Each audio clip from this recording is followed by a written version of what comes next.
I have a question. Do you want to have a slumber party in my basement? Do you want to make my heart beat like an 808 drum? Is my love your drug? Your drug. Your drug. Your drug is my love. Your drug. Because what were you going to ask? Why do ingrown hairs exist? I believe what happens is your hair grows inwards. So it's just like... Why did it decide to do that? Where? My fupine. Did you shave it?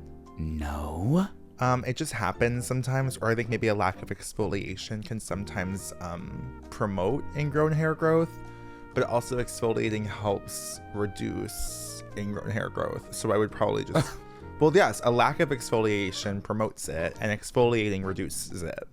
So what you just said was the same thing in two different ways? Yeah. Okay, so for me, what I was hearing was like, it should have been different, but now I understand. So what you're saying is just like, I'm not washing my fupine.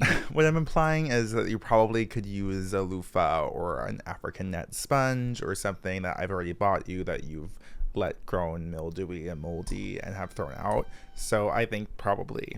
How do you not let it get that way? I don't know, because mine, I bought you one same time as mine, and they are antimicrobial, and they should not mold or mildew, and mine has never looked once dirty. I live in a basement. I don't know how much that impacts things like that. That bathroom is just microbial in general. Yeah. It's like whatever, but yeah, so that's why I just wanted to know. It's like painful. Is it bothering you? It's bothering me. But the most satisfying experience on the planet is removing an ingrown hair, is pulling them out and they go...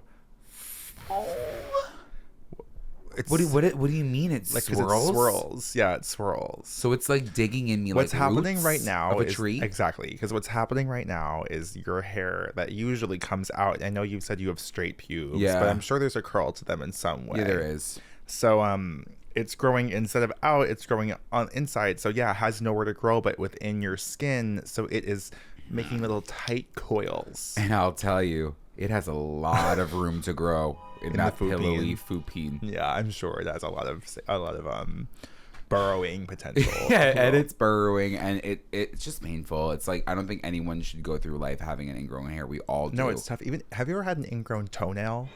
Joe, that's disgusting. No. Why are you I'm sorry. Disgusting. That's disgusting. That's where you draw the line. I'm sorry. That was nasty. I'm like, the last thing I want is for anyone to feel othered. And so talk to me about your ingrown toenails. I haven't happened since I was a child, but it happens. Now, how does that happen? It's very because it starts growing and then it just starts grows, curving? No, that's not what happens. It grows like I'm sure you're suffering from this. I almost have no doubt that if I looked at both of your toes, your big toes, all 10 toes, they're all 10 toes down ingrown. Like, I almost have no 100%. Doubt about it. No, it's like the side of your toe, like your big toenail, the side grows into the side of your foot. More like it grows wider, and then that creates problems. Oh my God, it's a wide toe nail? Yes. Oh, that's horrible. Yeah. Add that onto my jutting out feet. So bad. It's like, again, I look down at my foot and I can't even believe it. Grape stomper. It's the great stomper, but it's like, I can't even believe it. It's so fine.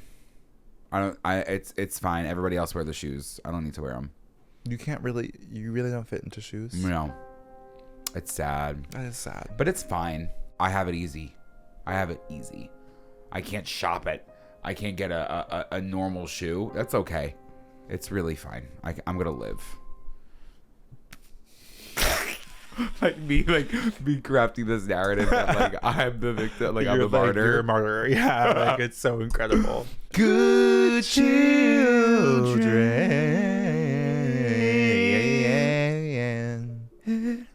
I'm Joe Hegyes. And I'm Andrew Muscarella. And this is Good Children. We spent the past 25 years growing together. And now it's time for us to grow up. And speaking of growing up and getting up and getting it up. Why not, you guys? Today we're talking about celibacy. Celibacy. Gorgeous. Is that a drag name? Celibacy. Sure. Celibacy. Celibacy would be nice. Celibate. Celibacy. Celibacy. Celibacy. Celibacy. Welcome to the stage. Celibacy. Gorgeous. Whatever. It's fine. It's whatever. We tried. Yeah. Are you celibate? No. Are you celibate? Mama, absolutely not. I think you really should be. Enough with that. Enough with that. Let a boy live. I don't know if you're living or if you're slowly dying. And what's the difference? Are we not all? Yeah, right, exactly. We're all slowly dying. I hate to break the news to everyone out there, but and I'm sorry, if I'm gonna be slowly dying and doing a twirl here and there, if I'm gonna be taking one here and there, it doesn't even matter. But there was a time. There was a celibate time. Where I said... When would you say you started... What age were you when you started regularly having sex? Regularly. And by that I mean I'm going to push it to be like literally every 4 months. Oh, I would say probably 24. Yeah. I think that's weird. I'm on the same page, but I think that's weird. Like, right? People that's not normal for most people, have been having right? sex since like 16. Okay, I just wanted to get that out of the way because we got really familiar with celibacy in many ways. Oh yeah, Joe, we were living a life of celibacy forever. A life of celibacy, truly. And my life revolved around it in some ways. I feel like prior to like getting used to fucking on the reg, if you will, like it was all encompassing. Yeah. It was like the only thing I thought about was like, I need to be having sex. And not even in like a horny way, but in like I'm abnormal. Like, I need to fit in. Well, there's a lot of pressure on you, especially when you're hearing from other people that they're like hooking up with others. I also think that there's like it depends. There's a conversation, like sometimes I would have conversations in college with people that be like, yeah, had sex last night. Right. And I'd be like, okay, cool. No one cares. Like, that's so weird. Why would you be sharing that? Like, that's your personal information. It's personal. Like, she wouldn't want us to know that. Right. And like, even in high school, in the lacrosse locker room, they're talking about getting it, and I'd be like, that's a person you're talking about. All right, inappropriate. But obviously, anytime that you're feeling that way or you're projecting, it's, you're a little bit jealous. And right. I think that I experienced a lot of jealousy in high school and college because other people were getting it and I wasn't. And then it made me think, what's wrong? What's wrong with me? What's my problem? But then there's a whole different side of the coin. What's it like to be admired, hot and desired? This isn't Sex in the City. Nobody knows me and knows of my column. Yeah. Listen, there's a whole different side of the coin with people that wait till marriage. You know what? Girl, good for you, girl. Good for you, girl. Girl, good for you, girl. What else could we say? What can we say? I can't say anything. I could say... Are there parameters? Is it just penetrative? I think it's probably up to the person. You're and right. How they feel most connected to, I guess, God. Right? It has to be. So I would say it's up to them and God what counts as sex. So if everybody else counts, I guess everybody has their own unique conversation and relationship with God in that sense. Period. Okay. Yeah, I think that part's like, that's so tea, and that's for sure definitely right. But it's like crazy because then like some people are having certain conversations with God and God's like, baby, girl, don't do anything, touch that dick. And then some people are having conversations with the God and it's just kind of like, he's like, a blowy is fine. you got it. I think that like if we were going Roman Catholic Church standards, it's like nothing. Is that still the case? Is like you should say celibacy until marriage? I mean, I'm sure, right? I mean, that's a Catholic thing. It's a lot of religions. Okay, I was gonna say, I feel like Catholics, they're going straight to hell then, because I do think it's a Catholic thing, though. It's definitely a Christian thing. Damn, I'm out of the loop there. I just thought it was like a Southern thing. No, are you crazy? You didn't know that was like a part of, like, you grew up in the church. Joe, look at me. Yeah, well, now I'm in a double pig shirt, living in Bushwick. Yeah, that's different. That's different than like when you were 18 and in the closet and like wearing I guess I did went to a Catholic university. I went to a Catholic university. Yeah, I knew some people that were saving till marriage. Yes, and that's rooted in religion. It brings a deeper emotional bond. I guess it really does. Yeah, I'm sorry. Someone in that relationship is fucking. Someone is doing something on the low. I just can unless listen. I don't want to judge. I'm not maybe judging. maybe they're really stronger willed. Maybe sex is less important to them, and maybe they can get through it. You gotta be jacking it. You gotta be jacking it. They're jacking, they're flicking, they're doing everything that they possibly can do. I'm but sorry. that's also against the rules.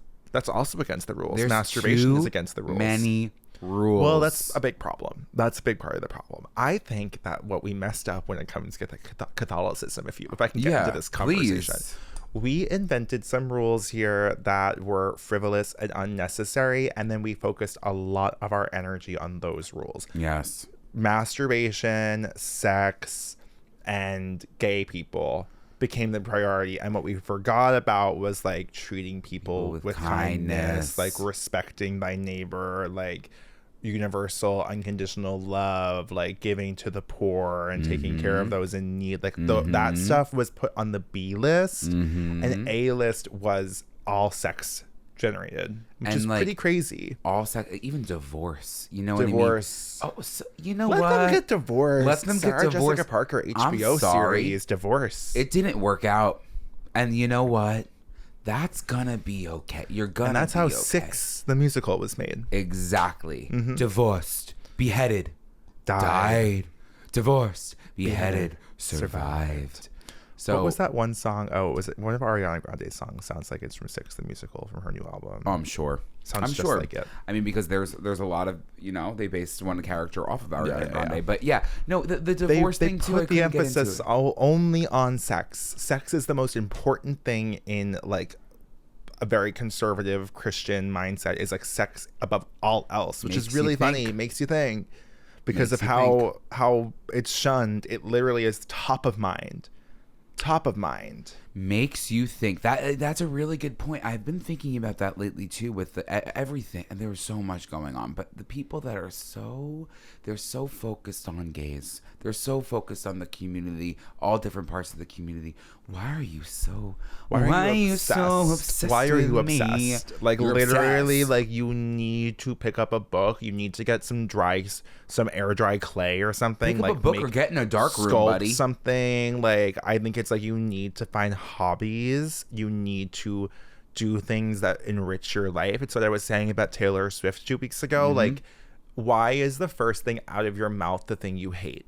That's so crazy. Let's focus on the things we love, to quote Taylor Swift. I want to be defined by the things that I love, not the things that I'm afraid of, not the things that scare me.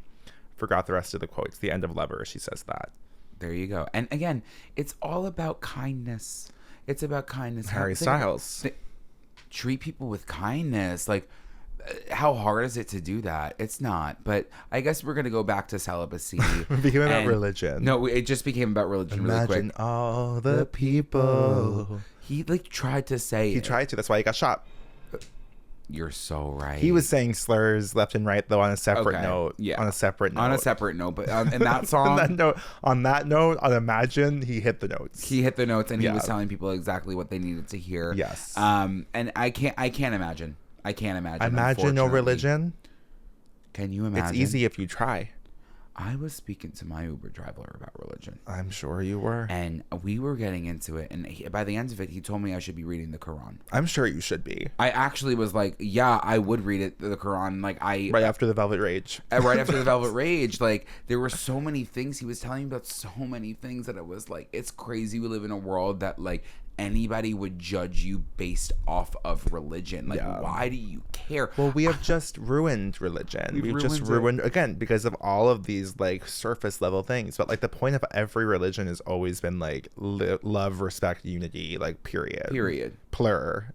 Peace, love, unity, respect, the rave culture. Like that's what it is. And then it just has become horrible. Hell. Horrible, hateful hell with a lot of celibacy. And but I mean, listen, we weren't choosing the celibacy. I guess we kind of were, though. Well, that's something I think about. This is almost like virginity / celibacy in some ways. It's like, I feel like, I mean, there were plenty. Look, some uggos, some weirdos, some freaks, and some bozos are having sex daily. And I mean that with peace, love, unity, and respect in front of it. Like some uggos, some freaks, some weirdos of bozos are having some of the freakiest sex you could since ever high imagine. school, since the high school theater what's it called? department. Yeah, from the play stage crew. Yeah, exactly. Like that's where it starts. And so I don't really think it was that we had no choice. I think it's that we believed our choices were limited. We believed we had no choice, and that's a limiting self-belief. That's a limiting self-belief. But you know what? We have to start thinking like, unlimited. Together we're unlimited. But I'll tell you, because I know people that weren't out of the closet and they were sucking dick and cock. Mm-hmm. I know. They were sucking dick and cock. I just don't know where I would have, because I was living at home. I don't know where. I guess like anywhere. You could have went on a walk. No. You could have went to the preserve. Me going for a walk at 18 years old? No, I wasn't doing that. I wasn't doing that. That's crazy. I was not moving my body. That's crazy. I was in bed on the laptop. Yeah. I was in bed on the laptop on The Sims. I was fucking on The Sims. You were fucking in The Sims. I was fucking. Those Sims were fucking. Were you left and learning right. like motion of the ocean through The Sims? I would say I learned a lot about adult sexuality through The Sims mods. I learned a lot about what it means to have sex through watching my Sims have sex. Can I ask, because I never really played Sims, were they like switching up positions for you? We've chatted about this prior. We have. I would love to refresh. They were doing missionary? Well, no. Here's the thing. Baseline Sims, it's just called woohoo. You woohoo. Oh, yeah. And it's like they go under the covers and there's like some like movements like woohoo. And it's like them fucking. But if you're a freak like me, you take the covers off. Not only that, you download every mod available on the internet, and a mod is like a modification to the game. So you go on these websites, and it's custom content, CC, TS4 CC, The Sims 4 custom content. Okay. I have been really wanting to get back into this shit, not necessarily just because I want to watch Sims fuck, because I feel like I now can just go places and have that happen to me. And I've told you this: foreskin sliders. I could adjust the length of my Sims foreskin. That's the insane. ball length, girth? The ball width, shaft girth, head it's like size. You were the penal surgeon. Yes, you were pumping them up. Penis filler, yeah.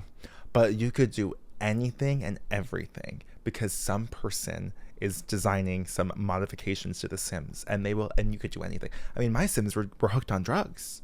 My Sims were hooked on drugs. You got your Sims hooked on drugs. I had a honestly amazing episode concept. I have all the screenshots to this day of my Sims family from like 2014, and it was the same lineage I played. Oh, actually earlier than that, all the way until like 2019. I could tell you all about that family. A lot happened to them. Okay. It was a very wealthy entertainment industry family. So they were plagued by addiction and problems, of course, and a lot of homosexuality, but not always. Sometimes there'd be you were celibate, but really in real life you were still watching homosexuals have sex on your Sims. I was not watching them. I was making them. I was actively participating. So in a way you were. I'm sure we will get to a place in society where we're already there. I guess we are already. Yeah, we are already there. What were you gonna say? Like, I guess you can wear the VR. Or wear those people are married to ChatGPT. People are fucking ChatGPT. No. People are in relationships with AI in a very serious way. We're there. People are fucking ChatGPT. I don't know if they're fucking ChatGPT, but like ChatGPT, I just saw this. It updated to like a new version, and they like wrote out like whatever script was in it that let people kind of develop relationships with it, and like a lot of people are grieving the loss of their boyfriends and partners because now like ChatGPT is like rejecting them. No. It's like, actually we don't talk like that. So like sorry. Imagine like it's the ending the ending of Spike Jonze's Her. I also don't understand, like people are like sexting with it. People are sexting ChatGPT and they're like getting off. I guess so. Oh my god. And Chat's like yeah, you better. ChatGPT is like it's inside that computer like oh my god, please. And it's like sending it. It's like, yeah, baby, you like that? Ooh. Oh my god. I was designed to write emails. I was designed to fix the grabber structure. Yeah, so I mean, like, aside from all the environmental impact and everything on it, like, it's gonna cause debilitating long-term mental health issues for the planet. for the planet. On top of, again, just the fact that the planet is going to go under sea level soon. So soon. But you know what? At least, and there's going to be people underneath that water that are still celibate. Yeah. What do you really think about to bring it back to celibacy? I lived until about 23 without having sex. And then once I was 23, I think I had sex like 1 or 2 times that year. Was that when we moved in together? No, we moved in 24. And then I was, girl, I was Brooklyn. Off to the races. Bob, I was bottom of Brooklyn. I was off to the races. And I would say that was a really fun experience for me, because it was like when you don't drink in high school and you go to college and you just binge. Yeah. That's exactly what I think happened. Yeah. And that is why I do believe healthy relationships with alcohol and sex are important, because it then avoids the binge of it all. Like, that's what, listen, I'll say it. My mom told me when I was in high school, I've said this before. Yes. She was like, you need to have at least a little bit of alcohol. She wasn't telling me to drink nonstop, but she was like, I don't want you to get to college and then binge drink blackout. What happens? I get to college, I'm taking 17 shots, sneaky in the corner before people are leaving, and that never needed to happen. Version of you. I know. We should have a crazy night soon. We should have a crazy night soon and just push our limits. Just throw up. Just throw up. And I see what haven't been happens. like that and I'm happy about it. But Yeah. I haven't been like that in so long. I haven't done shots No. in ages. I haven't done shots in ages, but like even when I incorporate shots now, when I'm going out, like it's a wild night. Like 2 shots do me in. Yeah. But like again, it's on top of like 5 Negronis, which Right, already that's had also about part 3 of it. shots in That's there part of already. it. So like that's the thing. But then I hit 24, and then it started getting crazy, and then 26 happens. Is 26 our celibate year? 26 is our celibate year. So for me too, I mean, it was like when we like I had my occasional flare-ups with sex and relationships, and then when we moved in together. But I mean, I couldn't keep up with you. There was no world. And Joe, I never want you to have to feel like you should. And I think I probably did feel like I should, because I also like had no grasp of like what was normal. Yeah. And so for me, I was like, you are just taking it left and right every day. Like, what am I doing wrong? And I did definitely feel like I was doing something wrong. I'm shocked I did not get into a relationship sooner. I'm shocked. I'm also shocked. But I had my boys. I had my boys for you that had your year fair and a half. shares. Yeah. Like I definitely like there was a Chelsea boot here and there. You love to talk about that Chelsea boot, and it's so crazy because like if like the amount of things I've overlooked, the amount of shoes I've overlooked in this apartment. Well, listen. I just give you shit because it's like it's fun to do so, because it's when it's out of the norm. It's the out of the norm for you. I think it's fun to poke the bear. He was sometimes. sweet. He was sweet. That man. He unfollowed me on Instagram. Oh, that's okay. It's okay. I think that I'm like so pro unfollow on Instagram. Oh, I really respect it. Yeah. It's like I have to follow you until one of us dies. Like it's great, and then actually continue following for the rest forever, indefinitely. Until the floods. It's not needed. Yeah. But I will say, I think this is a good learning curve for people out there. You never have to feel, especially when it comes to sex, don't feel like you need to be keeping up with anybody else, right? Yeah. Like we all have our own relationships to sex. I will say that I'm a very sexual person, and I think that's never went away. Although it was a true test for about 9 to 10 months. Yeah. Which I don't know how I did that or who I was. We were not okay.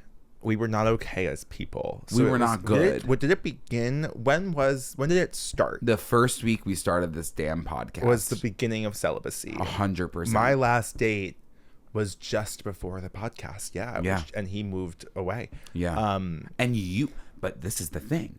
You started the relationship and I was still celibate. That's true. Oh yeah. So May, June, July, August, September, October. So by September I was in a relationship. Yeah. So I only had 4 months. May, June, July, August, September, October, November, December. I think. Oh, January. We were going through different things. I thought we were going through the same thing. We were going through different things. I think the beginning of the podcast for us, we were enmeshed. We were. To use the term codependency. Yes. We were enmeshed in each other in a crazy way. Our whole lives were each other, like from morning until night. Mm-hmm. Like it was, especially at that start of the podcast, like it was just like so all encompassing 24/7. We didn't even have time. We didn't have time for anything else. We were really working around the clock. We were. It was a 20, even if we weren't like recording something or like looking over something, we were like ideating on what's next. It was like planning a big thing. Yeah. And then I'll never forget, we talked about this before, that Halloween when we both were horny out of our minds. And we both went home. we were both horny, but we both wanted to watch Hocus Pocus. And it was like we had to take a 15 to 20 minute break from one another and then come back outside and be like, hey, how you order doing? Food? Like it was a really, really sick time. What did you learn about yourself in that time? I think, well, I mean, when I go through ebbs and because I will still go through some celibacy eras, but it's more of like, I'll take a few weeks off instead of about 9 to 10 months. I think I learned like, one, it's a full cleanse. It's like, how can you be okay with yourself? I think that was my struggle. Well, I'll tell you the reason I was celibate. Let's get into that before we get into the next thing, because I think that the podcast and the was the first time I truly felt seen. And that, for some reason, like, really scared me. I was like, because I said this actually recently to somebody, and we've talked about this on the podcast before. It's so easy to curate, like, an image for yourself and how you want to be perceived on the internet, right? Like, I do believe there is a world in which we both could be, like, thoughty creators, just showing our chests with our hair and doing whatever we want and not speaking once for our entirety of our career, and probably have 200,000 followers and people commenting like, right? That's a different side of the coin. We decided to put everything out there, have conversations of vulnerability, of a comedy, and which sometimes I do believe is this gonna be a spiral episode? No, I do think that sometimes there's a funny curse is what I'm learning as well. Okay. And we can get into the funny curse, but I don't know. I was just feeling like before the podcast started, I would post like the picture of me, like, you know, with the salt grinder, making some food with my arms out, me at the Italian Day Parade looking like I don't know. I was in the mob. Like, I was doing these things and posting the certain images that I wanted attention from. Yeah. And then once we started the podcast, I was like, oh, there it goes. Right. Everyone sees me for who I am, what I sound like, what I'm talking about, what my childhood was like just my mannerisms. And I don't know why that was so hard for me at the time. Well, I think it's taking off the mask in a lot of ways. Like, I remember when I started doing the Abigail videos in 2020. But also about it before, like, taking off the mask. Yeah, well, that's exactly, because I remember, like, I mean, not that I ever think, there have been times when I've dabbled in masculinity in like conservative core aesthetic and everything, and but I don't think before Abigail I really was. But like when I first did those videos, did like wig comedy, I remember literally my only thought being like, I'll never get a boyfriend. Like, this is it. Like, I can't keep doing this because no man will ever date me. Yeah. Because I'm in a wig on the internet. Like, this is cringe. This is not attractive to gay men. This is like not it. Took a break from that and then spent a year in an apartment with you and a bunch of queens and divas who would make their way in and out of that apartment. Like, it was the most anti-masculine space of all time. Like, we literally like had no walls up between one another. We did not have to perform any semblance of masculinity with one another. No.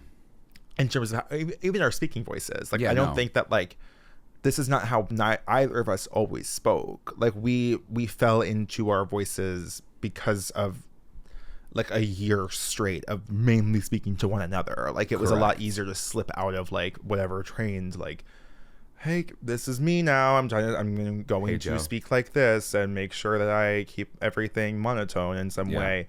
So then, with the podcast, it was like, and we didn't take us time to adapt to it. The first episode, we are speaking in our faggiest voices about being gay. Like, it wasn't really an adjustment period. No. And then suddenly, it was all eyes on us. All eyes on us and no eyes on this hole. Yeah. You know? Yeah. When we started to grow, again, we started to accrue followers and people started to be following us and whether that was men or people coming up to us and saying something, like I would immediately be like, thank you. Have a good one. Okay, bye-bye. Like I'll never forget. Was it like, maybe it was one of Ross's friends. I don't know, but there was a moment we were at $3 bill and someone came up to me and then I immediately shooed them away and I was like, oh, he was cute. And then someone was like, why wouldn't you like go home with them or like talk to them? And I was like, no, that's weird. That like, I'm not like that. And then they were like, literally rock stars or like people who are musicians or whatever. Like that's what happens for people. That's like puts them more into like, I don't know, like their line of vision or whatever. But I always thought that was weird and I never wanted to take advantage of that. And I still don't really. And I still also think that like the podcast created this idea in my head that everyone thought I was their friend. Like I'm a friend to all, you know, instead of like a sexual being to people. And that's where I kind of leans into the funny curse, which I'm like, I also still enter groups of people and I'm like, I'm entertainment to others and I don't feel sexualized by others. Not that you need to be, but I don't feel desired in that way. I always feel like I'm the funny one in the group and then they're like, oh, you're so sweet. All right, bye. And that's what I felt for the first 10 months of the podcast was like, I am just the funny kid. Mm-hmm. And for some reason I was like, that was enough. And I don't know if it was wanted celibacy. Definitely at the beginning it wasn't, but then it kind of just lasted and I was like, I'm actually good with my right hand and I'll switch it up to my left if I need it. I'll tell you one thing. I got creative at that time. Oh my God, very creative. There were gadgets and gizmos. I'm shocked I didn't get a fuck machine. Joe, I'm shocked you didn't get an FM either. I'm shocked. I'm shocked. I had about everything else. Yeah. I had everything else you could possibly imagine under the sun. Oh my God. And the saddest thing about that celibacy era, though, the saddest thing about it is it was absolutely my physical prime. It was absolutely the best I ever looked. Ever. Haircut, beard, body, tea. Like perfect. And ever since, the body has been coffee. It has been unique. It's been different every day. It's brewed differently. Yes. At that point, I had everything on lock. Yeah. Everything was on lock, and no one was on cock.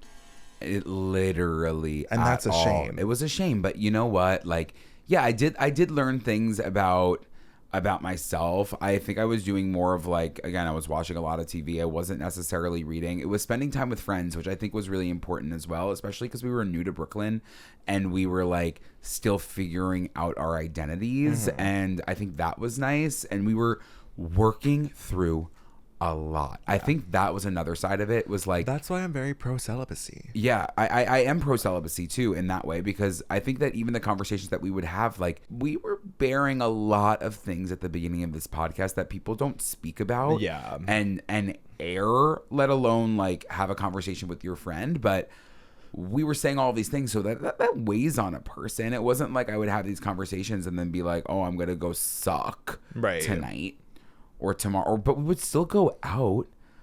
But did we go out? Where did we go? Like the Rosemont?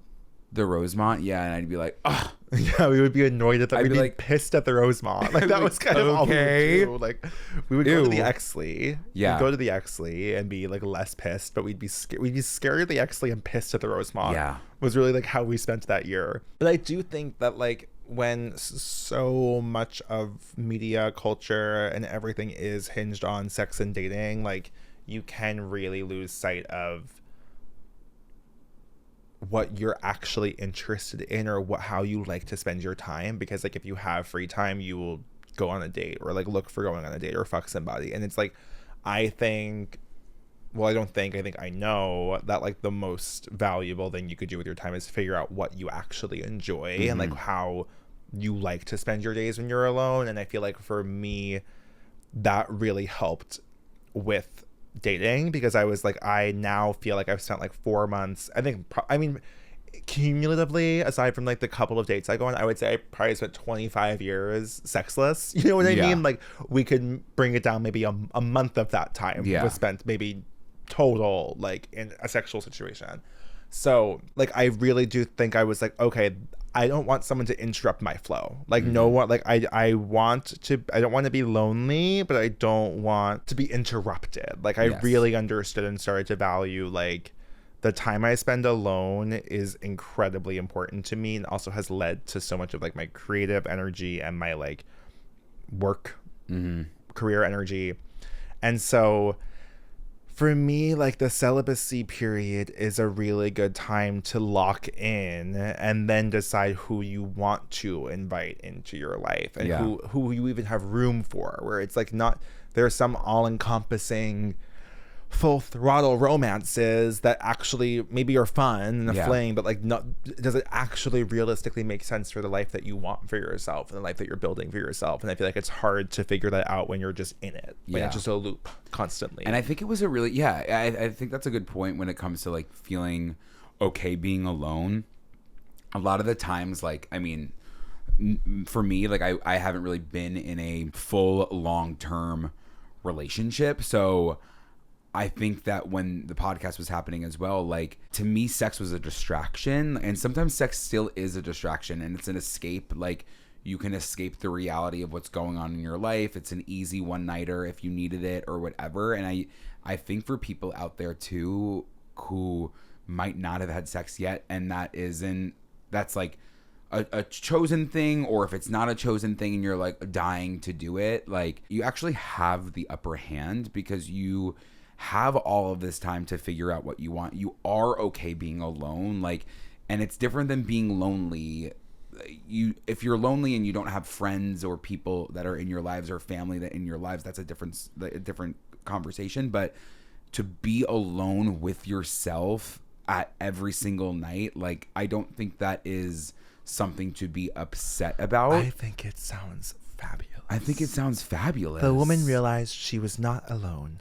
She was on her own. There you go. Who do you think said that? Sarah Jessica Parker. Yeah, of course. Of course. But it's true. Like, I remember thinking, like, I'm going to lose this one day. I'm going to lose this availability, this freedom, and this free time. Like, there's going to be a day where this is just not happening for me. And I was, like, almost grieving it as it was already happening, because I was like, the thing about me is I love being alone. Like, Joe, I'm sorry. There is nobody I know in this world that likes being alone more than you do. I literally, like, you crave it. I crave it. Like, I pray every plan gets canceled. Yep. I pray that everyone's busy. Like, I would be so happy to spend a full weekend seeing nobody. Yeah. Like, I love it. I thrive on it. It makes me so happy. I like having time to work on shit and clean my room and write things, whatever. I don't know. I guess my issue, that I'm looking back on it, like, I could have just fucked. Like, there was no, like, that could be quick. That could be a really quick experience. We could have just fucked, but I had to order a pocket pussy. Do you think another reason we were just celibate was the fact that we shared a wall? That didn't help. We shared a wall in a very small apartment, but, like, people do that. So I don't know if that was the problem. Like, people really do. I share a wall with Garrett. True. You know what I mean? True. The walls seem thicker here than whatever was going on in Williamsburg. I was like, yeah, like, I could just, like, whip out a fleshlight and I'm so good. I don't know. Like, move it up. I don't know either. I really don't know what was in my mind at that time. I mean, like, again, it was the feeling seen aspect. It was like I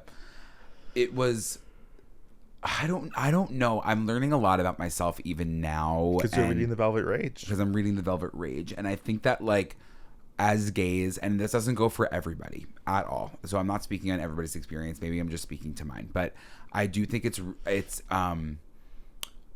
performative masculinity for me was a way for me to feel attractive, and I still sometimes feel that way. Like, I do think that I I balance them well. I think that speaking, I am obviously a little bit more feminine. I'm more feminine in nature. Like, I'm dancing. I'm not like dancing like a masked man. Right, I'm dancing like I'm throwing my ass around in circles, and I'm not afraid of what people are thinking about me.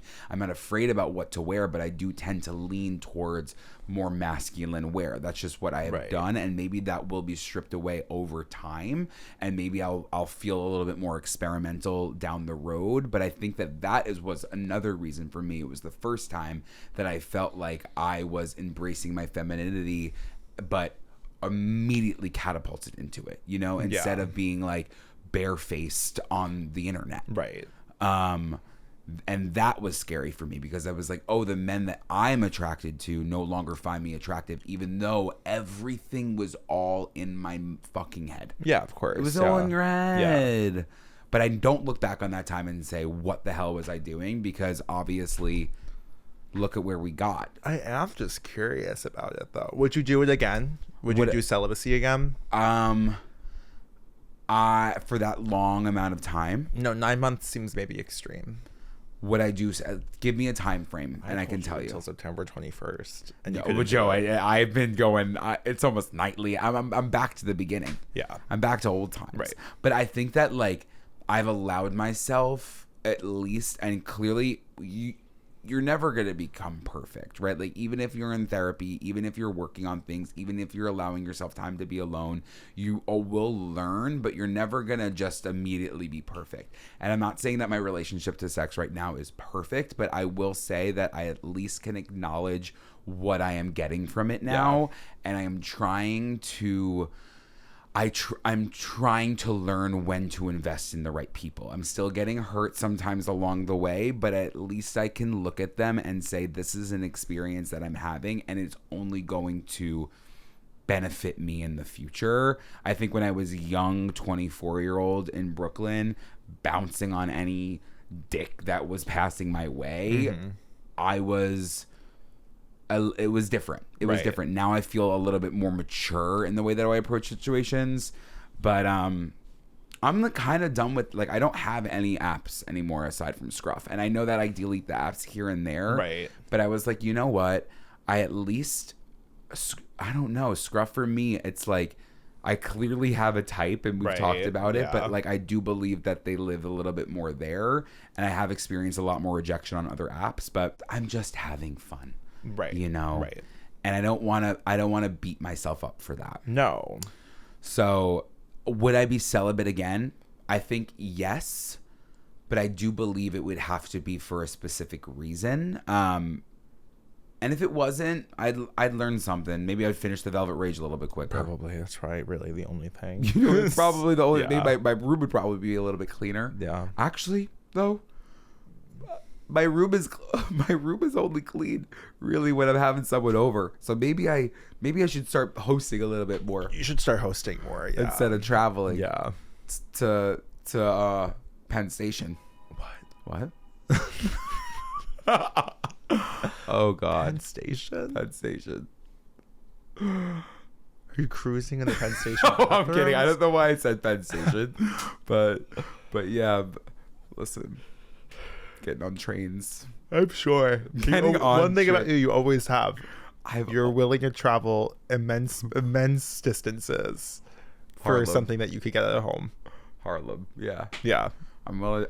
Did you hear that, everyone? I'm willing to travel to Harlem.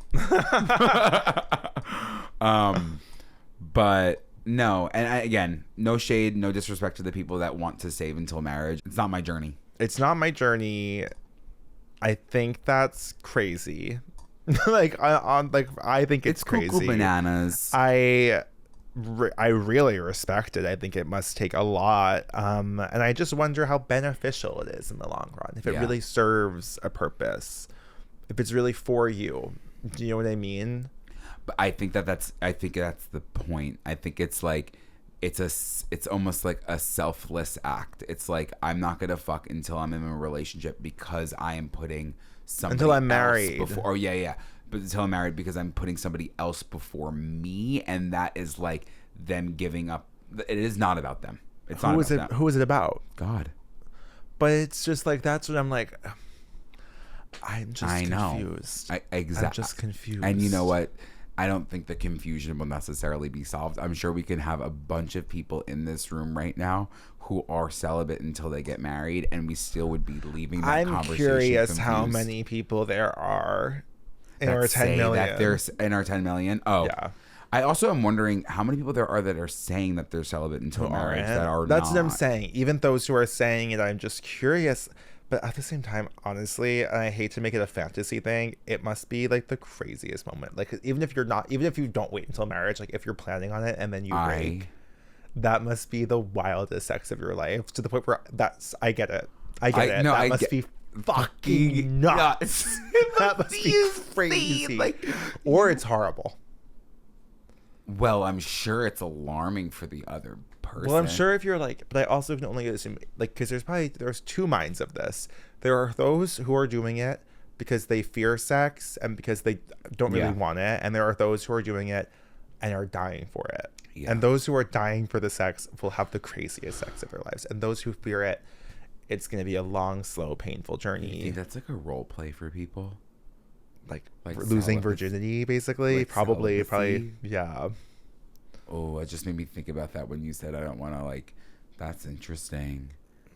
I also think that, like, what happened in that time of being celibate, and I'm still trying to learn this now, because I think that being a sexual person and being somebody who does value sex,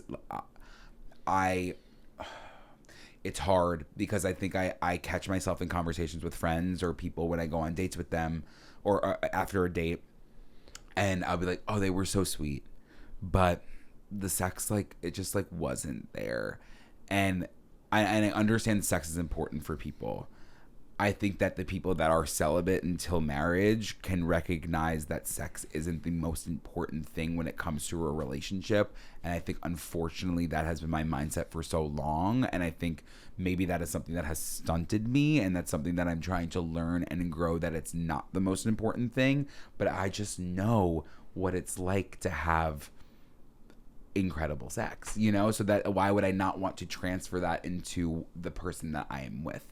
But I also know it's a learning and growing experience with that person. Yeah. So that is what can be recognized in that moment. But yeah, mama, like, you can't put a ring on this finger until I know what it's like. You know what I mean? Do they see it? I don't know. Do they see it? Like, that's another thing. It's like, what if it got to the day and you're I like, don't think this Jesus. is that. I don't think it's so unbelievably common at this point in our culture. I think that for certain religious sects, 100%. Yeah. Like the Amish, I don't even know. I Amish can't are really getting speak down to the on a Amish. buggy. I can't really speak to the Amish, I guess, but I'm sure that for a lot of people, I mean, like, I know, like, we know, like, obviously famously Mormons like soak, or like they find ways to get around like the showers. Soaking is when you lay in bed with your dick. What is it? I wish I knew for sure. If either like the dick is inserted or if it's just outside of it, and then like someone else would like push the mattress, so like you're not the one physically thrusting. Heather Gay explains this. What? Yeah. So they're not thrusting, they're just laying dead fish? As someone else is like pushing the mattress. All right. Maybe that's just like a Brigham Young like conspiracy theory, but I'm pretty sure Heather Gay said it's real. That's so interesting. And I trust her with my life. No, of course. Of course, Heather. When has she ever lied? Well, who's to say? Should we take a phone call? Yeah, let's take a phone call. Good children to the guidance office. Hi, my name's Alyssa. I'm from Chicago, and I love you guys. I listen to you guys every Thursday. I just had a question, because I don't know if a lot of girls deal with this, but a lot of straight men love, or always want to try it. It's very intimidating for me. I hear a lot of stuff from like porn stars saying you have to do a lot of prep, and I just want to know if you guys have any advice or tips. If you could please help me out. Thank you so much. I love you guys. I selected this one because I knew Andrew would have the time of his life with this. So because Alyssa, I'm going to let him take it away. I'm going to take it away for about 15 to 20. So this is very interesting to me. I try to think about why straight men want to have anal with women, and one, it's a different hole, to put it lightly, right? It's just, I think, tighter, and it's a different experience. Well, I wouldn't really know, right? Like, that puss might be so tight. I wouldn't know that experience, but I do know what it's like to have anal. When it comes to anal sex with women, though, what I don't understand is when men just want to stick it in. There's a lot of prep that is required to have anal, unless you are on an extremely fibrous diet, almost maybe took an Imodium. Your bowels are not happening, and then you're good to go. But I think that for your first time, even if you're sticking a finger in there, mama, don't sniff, because that's not going to be good. And that's where I think we draw the line. If somebody's in the heat of the moment and trying to have sex with you in that moment and saying, I want to do anal, I think your response should be, absolutely fucking not. I'm so sorry. If you are interested in the idea of it, sure, let's go ahead and get this done. But I'm about to order a douche on the internet, or I'm going to go drive to the CVS and get an enema. You know what I mean? So I can at least prep so you're comfortable. That's the first thing. You want to be comfortable when it comes to anal sex. You know what? This is going to be 10 minutes. You want to feel comfortable because it's a very intimate thing. Also, do not let them just stick it in there. No one in their right mind would ever do that. Warm it up, girl. You got to tell them, warm it up.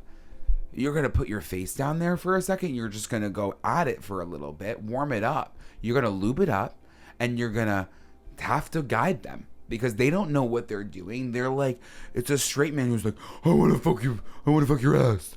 And then they're going to think that they can go at the same force and velocity as your other private parts. But they can't.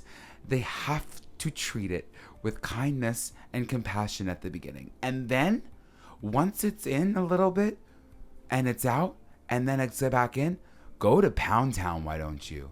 But you need to have a lot of prep beforehand. Do not let them do that to you, okay? No. But it's a good experience. And the reason that gay men do it in the first place, and this is why I'm an advocate for straight men to put something up their ass, is because we have our G-spot up there, right? Where's the clit? You know what I mean? So you're experiencing what it's like to have an unbelievable sensation, an orgasmic sensation.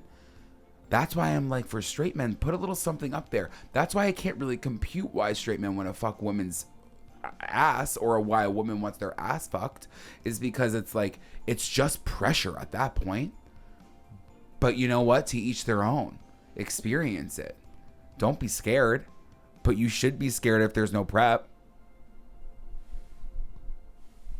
That was beautifully said. Thank you. Of course.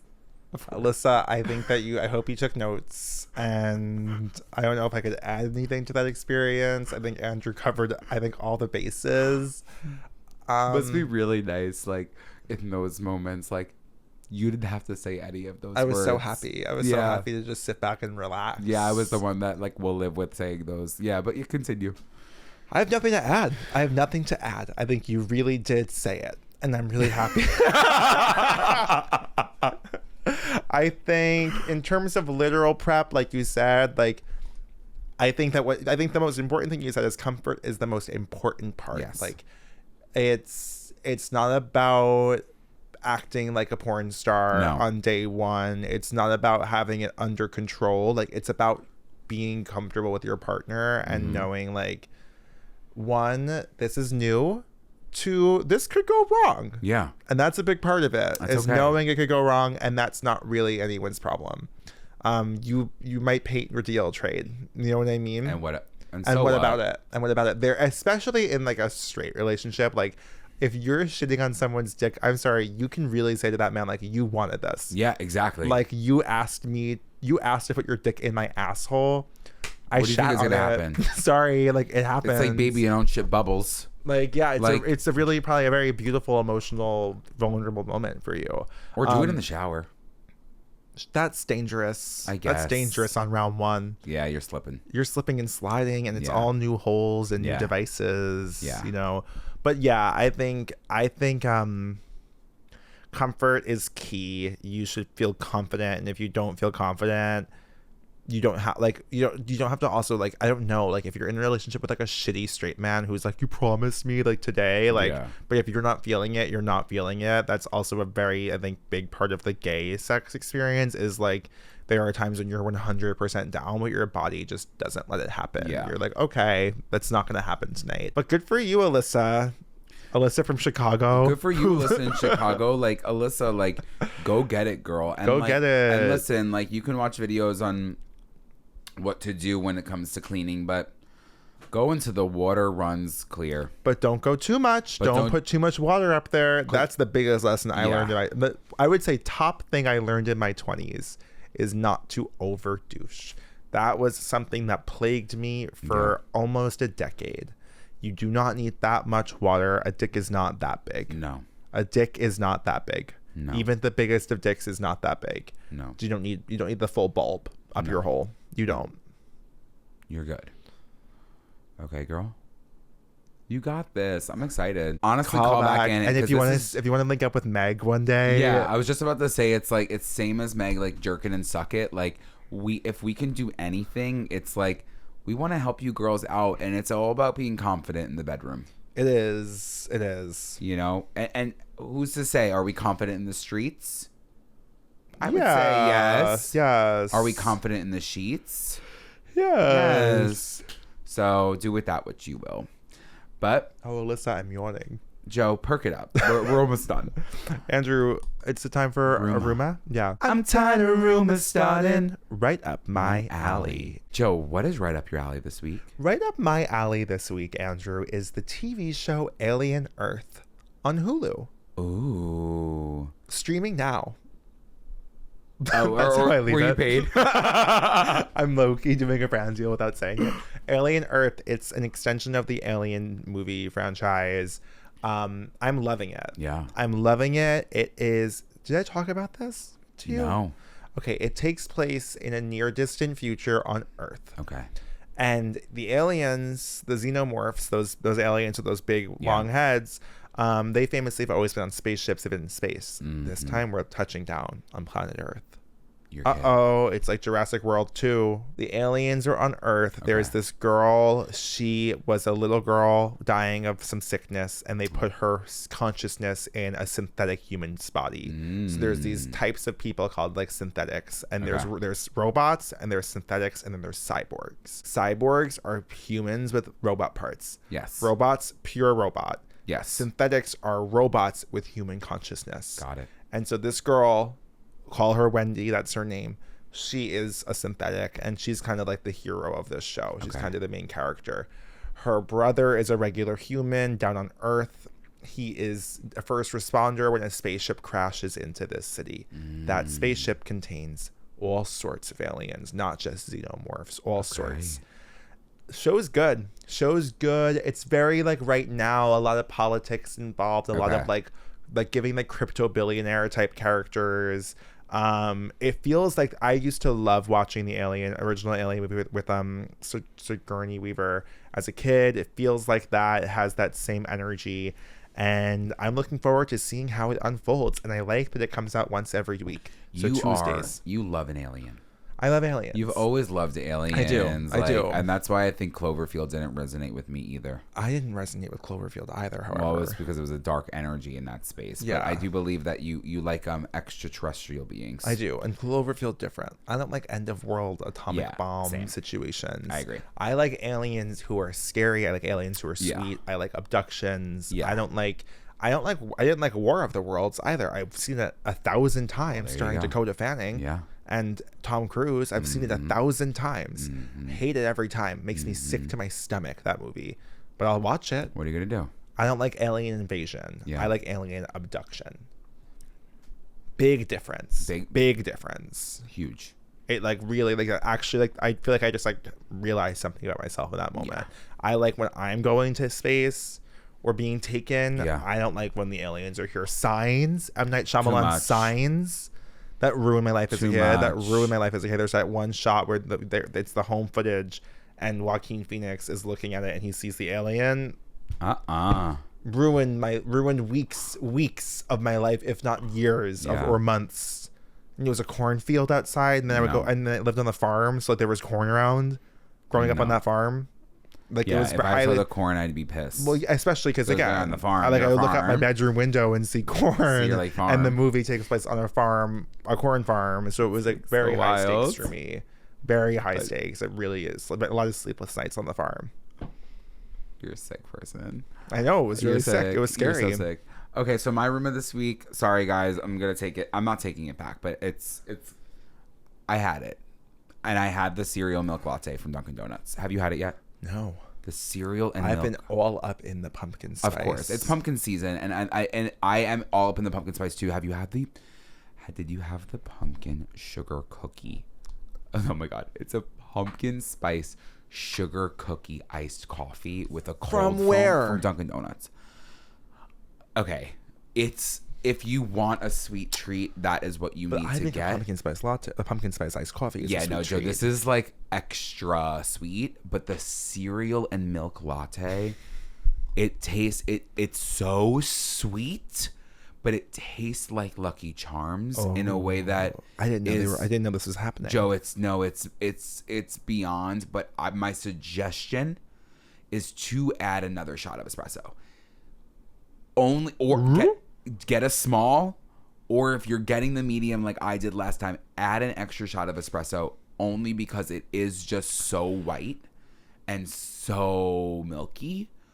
But the taste is, I want to get one after this. It's so delicious. You're kidding. Yeah. So I would walk to Dunks. Let's walk to Dunks. It's worth it. Just to suck one of those bad boys down. So yeah, I mean, try out their new menu. I wish it was sponsored. I wish we were getting paid by Dunkin' Donuts. Yesterday I was with Paulina and I was saying to her, I was like, it's a bad time of year for me. It's probably the worst time of year for me because it's pumpkin spice season, and I can't not get pumpkin spice like in my coffee always. And I was like, and I know like that's a lot of sugar, and I don't want that much sugar. And she was like, well, I have a suggestion. Like, what if you got like half the amount of pumps? And I said, Paulina, I get double. Yes, I said, every time I get a pumpkin spice pump from Dunkin' Donuts, if the suggestion is 3, if the suggestion on the pumps is 3, I bump it to 6. No. If the suggestion is 4, I bump it to 8. No. Like, I'm not fucking kidding. I get double the amount of the syrup. So you're sick. So can you? And I know how crazy that is. I know it, but I can't.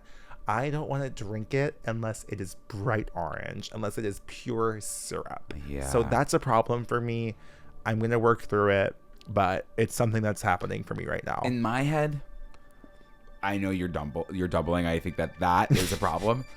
But the baseline, what's 3 pumps? Like, 3 pumps is going to derail me. Like 70 grams of sugar? No. If not more. 70 grams I think of sugar? So. I think it's highly concentrated. Should I look it up? This feels like misinformation. I should look it up. I think it's got to be, I was guessing 25 grams of sugar. I think I'm going to have to take something back.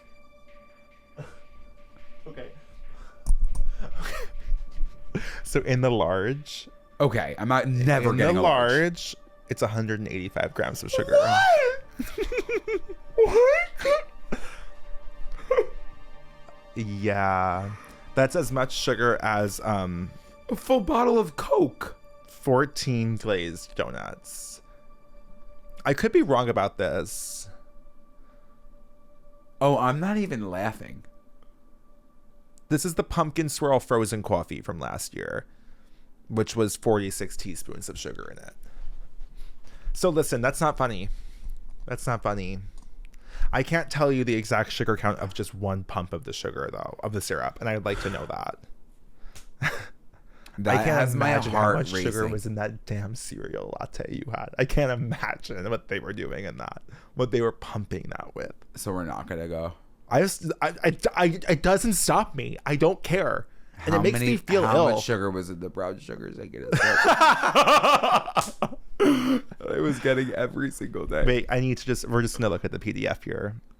You guys, this is shocking. And I remember looking this up in 2020 peak ED. Everyone has to sit here for this. We're ruining like 15 people's days right now, if not more. So in a large pumpkin iced coffee. Why is large going to be the medium, like the baseline? No, but it's not that bad. In the pumpkin iced coffee, a large total sugar, you're looking at 50 grams only. Oh, I don't give a fuck. Yeah, that's now that I don't give a fuck. Scared everyone so much with the 150 that 50 grams seems light. What are they doing in the 150? I mean, there's whipped cream, caramel sauce. It's like a swirl. It's like a milkshake. Yeah. Sorry, 50 grams of sugar isn't gonna kill you. Yeah, Is it's that still a lot? grams of sugar. Yeah, it's a good amount of sugar. People are drinking Coke every day. How much is in a Coke? More about the same. Really? I'm pretty sure. Okay. We're gonna have a whole episode just based on sugar. It's gonna be Sugar, all right. Sugar, butter, flour. Well, it's time to take it back. It's time to bring that back. Andrew, back. What's something you'd bring back from your childhood? So this is something that no longer exists, and it was just a location based experience, and that's Mars 2112. I just watched a 45-minute YouTube video about Mars 2112. You're kidding me. Yeah, it was incredible. I want to watch that because send you that. actually, like, from my childhood. So Mars 2112, for those of you who have never experienced it, it was a restaurant in New York City that you needed to take this like simulation ride to get to, and you would sit in the simulation, and it was like pretending you were going to Mars. And Were you thinking about this when I was talking about aliens? Yeah. Mm-hmm. You exit and it like looks like you're in like a crater, and then there are aliens that are going around, and then it's just like normal food, whatever. I mean, there's definitely some specialty items when it comes to what you were getting, and like big drinks. I wish I was like old enough to get like an alcohol. Well, it became a club. It became a club? Mars 2112, like when it was starting to do bad, it became like a nightclub. Because listen, it was peak. It was just before, I believe, 9/11. Yeah. It was just before then. So then like the city took a huge economic downturn, obviously post 9/11. And so like they needed a way to get people to keep going. And they said, let's open it up at night as a nightclub. So Mars 2112 was a nightclub up until, I want to say 2020. Up until 2020. Oh my God. Like it could have been 2010. I would have loved to go there as a nightclub. I know, but it wasn't like they weren't like Martians walking around. No, but still, it was a pretty cool space as I remember. Yeah, I mean, it was the golden kid. age of experiential novelty dining. Yes, we had rainforest cafes on every corner. Yeah, we had Mars 2112. We had my favorite, Jekyll and Hyde's, of course, which I went to plenty of times in my adult life as well. I've never been. Yes, you did. Yes, you have. I don't think me and you and Caroline and other people all went to Jekyll and Hyde in the West Village before it closed. Were you not there? Why wouldn't you have been there? Let's go back to the receipts. I'll look into it. I'm nervous I wasn't there. You've never been? I don't think I ever been. I was going to Jekyll and Hyde. I know you were going all the time. Horrible drinks, worse food. Yeah, that's the thing about those experiential places. I don't know why the food is like literally horrible. Why can't we? Let's fuck it up. Let's start another one. But that shit's so fun, especially for kids. Like, it was like the simulation ride, and then you're just like looking around, and it's just like you're in space. Disney has a pretty spectacular space. Did we go there together? The space restaurant in Disney? No. You missed that too. Damn. I mean, I like Mythos. Mythos is lovely, but it's a very similar. The Disney restaurant is basically like a modern version of 2112, where you take like an escalator up or an elevator up to the space station, and then all the windows are like outer space. Ooh, I want to try that.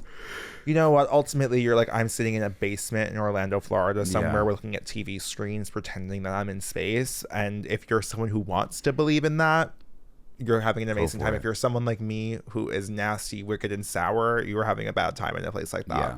You were causing problems in a place like that. They opened up a Pirates of the Caribbean restaurant. Of course they did. Beacon Barrel. Of course. Amanda spent a week of her life trying to get a reservation for it, and she did. So you're going? Yeah, to Beacon Barrel. Of course. But yeah, Mars 2112. Yeah. What a timeless classic. It was amazing. What's yours? Girl, let's bring back something stupid. Let's Yeah. bring back Webkins. You're right. You're honestly right. Someone DM'd me and said, "Are you gonna get in the Lilkins craze?" Because remember the Lilkins? I do remember Lilkins. Due to the rise in back charms such as Labubu's, people are buying Lilkins because they're back charms. So I think, but I'm like, let's get back on there and let's connect over the internet again, I like kind we of were agree. supposed to. Through a moderated chat. We got a bunch of gamers out there. Why are we not gaming Webkins? Let's game. I put it on a big screen now too. Webkins and then some Sims 4. Yeah. And call it a night. That sounds Maybe amazing. we got some Club mods for the Penguin? Webkins. Well, let's not Oh. do that. Let's not do the mods Some for the pup Webkins. play. Andrew. Well, But the Sims 4, sure. sure. They're snorting coke and fucking raw. That's insane. Yeah. That looks like getting Sims 4. But with that being said, that's another beautiful episode in the book for our Good Children podcast. Well, don't forget to do your homework, like, comment, subscribe, rate, review. Send a little note to your friend. Let them know. And if you have a friend that's celibate, or if you have a friend that hasn't had sex yet and you're like, they're so sick about it, send this episode to them. Tell them not to worry. They're going to be fine. It gets better. Don't forget to follow us across all social media platforms at Good Children Pod. I'm on Instagram at Joe Hegyes and on TikTok at Be Quiet Joe. I'm on Instagram at Andrew Muscarella, on TikTok at Andrew_Muskie. And we have a Patreon. Click the link in our bio to join us for a brand new bonus video/audio episode every single Thursday night at 8 p.m. Eastern Standard Time. We'll see you soon. Love you, divas. Mwah.